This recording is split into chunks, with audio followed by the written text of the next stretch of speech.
NPS go back और UPS go back के नारों का ये वो शंखनाद है जो सूबे समेत देश के तमाम हिस्सों में फिर से सुनाई दे रहा है। और ये सब हो रहा है ओपीएस यानी पुरानी पेंशन की बहाली के लिए। वापस ले लिया, नागरिक संहिता वापस ले लिया, 2000 की नोट वापस ले लिया। कितना दिन हुआ है आपको? हमारी पुरानी पेंशन भी बहाल करेंगे। इनको एनपीएस वापस करने में दिक्कत क्यों हो रही थी? ये एनपीएस माननीय अटल बिहारी वाजपेयी जी लाए थे, अब इन्होंने एनपीएस बदल के यूपीएस कर दिया। अपनी लाई हुई योजना प्रधानमंत्री जी सहज वापस कर लेते हैं, उसी के इंतजार में है हम लोग। जितनी जल्दी हो सकेगा वापस ले। उत्तर प्रदेश समेत देश की सड़कों पर उतरा ये सैलाब शिक्षा, स्वास्थ्य, रक्षा, रेलवे, सिंचाई विभाग के उन कर्मचारियों का है जो यूपीएस के बजाय ओपीएस की बहाली के लिए सड़कों पर उतरे हैं। अटेवा और एनएमओपीएस ने इस विरोध प्रदर्शन को आक्रोश मार्च का नाम दिया। इनकी मांग यही है कि ओपीएस के अलावा कुछ भी मंजूर नहीं।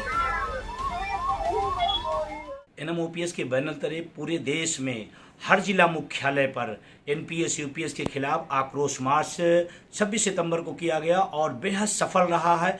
ये अद्भुत कार्यक्रम था क्योंकि पूरे देश में किसी एक मुद्दे पर एक साथ खड़ा होना ये एनएमओपीएस की और उनके साथियों की बड़ी सफलता है।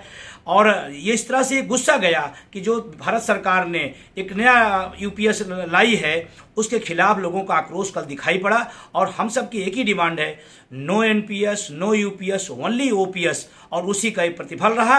और मैं तो तमाम साथियों को बधाई देना चाहता हूं और सरकार को बताना चाहता हूं कि हम ओपीएस यानी पुरानी पेंशन बहाली पर ही रुकने वाले हैं, ही मानने वाले हैं। बीच की कोई चीज हमें स्वीकार नहीं है, कोई सुधार, कोई संशोधन स्वीकार नहीं, हूबहू पुरानी पेंशन चाहिए। दरअसल एनपीएस वर्सेस ओपीएस के घमासान में बीते दिनों केंद्र की मोदी सरकार ने यूपीएस यानी यूनिफाइड पेंशन स्कीम का ऐलान किया था। सरकार के मुताबिक यूपीएस योजना 1 अप्रैल 2025 से लागू हो जाएगी और इस योजना से करीब 23 लाख सरकारी कर्मचारियों को फायदा होगा।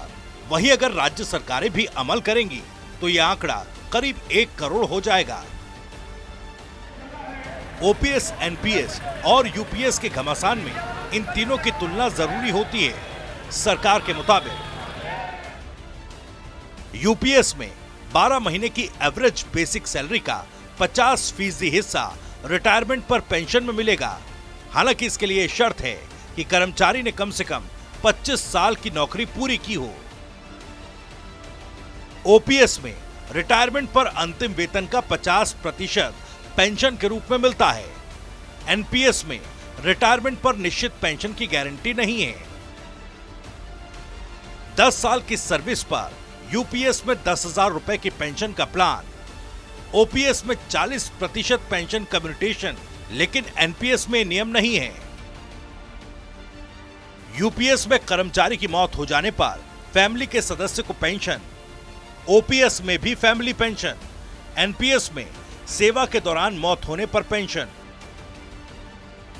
यूपीएस में महंगाई के हिसाब से डीआर होगा, ओपीएस में 6 महीने बाद मिलने वाला डीए लागू होता है। एनपीएस में यह महंगाई भत्ता लागू नहीं। यूपीएस और ओपीएस में पेंशन के लिए कोई इन्वेस्ट नहीं करना है। एनपीएस में पेंशन के लिए इन्वेस्ट करना पड़ता है। ओपीएस में रिटायरमेंट पर 50 लाख तक की ग्रेच्युटी, यूपीएस में रिटायरमेंट के वक्त ग्रेच्युटी तय होगी। एनपीएस में अस्थायी प्रावधान है। इसके अलावा मेडिकल सुविधा, ब्याज पर टैक्स जैसे बिंदु भी पेंशन की अबूझ पहेली है। वहीं पुरानी पेंशन की मांग करने वाले संगठन ओपीएस पर ही अड़िग है। बहरहाल एनपीएस के घमासान को रोकने और ओपीएस के समाधान के लिए सरकार जिस यूपीएस प्लान को लेकर आई थी वो भी परवान चढ़ता दिखाई नहीं दे रहा। कर्मचारियों के पुरानी पेंशन बहाली के इस नए प्रदर्शन पर सवाल यही है कि इस दंगल का हल क्या है।